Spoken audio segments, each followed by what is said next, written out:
Hi, I'm Janice Switlo. The early 1980s was a time of great change in the federal government and how it operated. Of course, this is a time when Pierre Elliott Trudeau was back in power, and I've discussed elsewhere, the Section 35 domestic doctrine, how that came into play, how it was put in place, and I want to share what else was going on around that same time. It's important to understand how calculated the strategy was and continues to be in terms of trying to gain full, whole sovereignty from Indigenous nations that still own underlying title.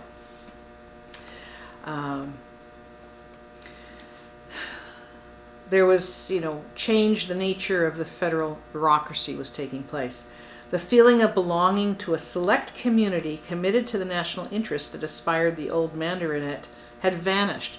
Senior personnel were circulated at an unprecedented rate without having time to master any dossier. Officials found themselves appointed as deputies in departments where they had never served, only to be moved on in a year or two to other responsibilities.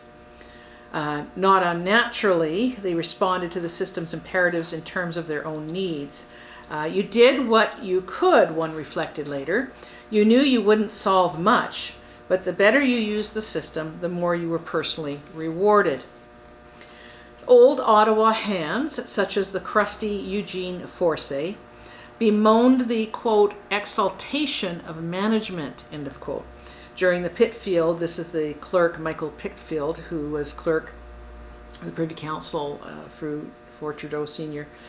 During the Pitfield era, at the cost of a national perspective, quote, U.S. business school whiz kids came in and reorganized departments and then moved on. And this is critical. The Justice Department hired lawyers who were ignorant of Canada's constitutional history. Most state managers agreed they had no collective agenda, and priority was given to process over policy, etc. So the Department of Justice lawyers changed as well. They did not have that foundation of the constitutional history. And what does that mean? Well, the treaties being the first rung, of course, of that constitutional foundation. Now, when I was moved into and joined the Department of Justice, I'm always a real keener in law, and I don't just do things because I'm told to do them, and I don't do things, so I didn't fit in well with what I was explained is the military kind of structure of the Department of Justice. But I'm always keen to do the right job, and in order to do the right job and to protect my client, and keep in mind my client at this point is the Crown, and in particular fulfilling the fiduciary obligations owed to Indian bands, Indigenous nationals. So I came in from private practice, corporate commercial, started in the federal government, Department of Justice and taxation, was moved here. I agreed to accept the position, but I had no foundation, okay? And so I didn't just, pick up a file and copy what was done. I actually went about informing myself. So I made it a point to learn the constitutional history. And I was able to do so thoroughly. Not just learning constitutional history as might be taught in law schools or might be taught in universities generally. I'm speaking about internally being able to access from the Crown's perspective the constitutional history. So my knowledge about that is well formed. So and I joined in 1989, I guess it was.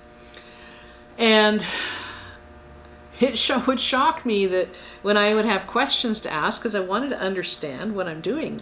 That's a lawyer's duty, right? You don't act if you don't know what you're doing.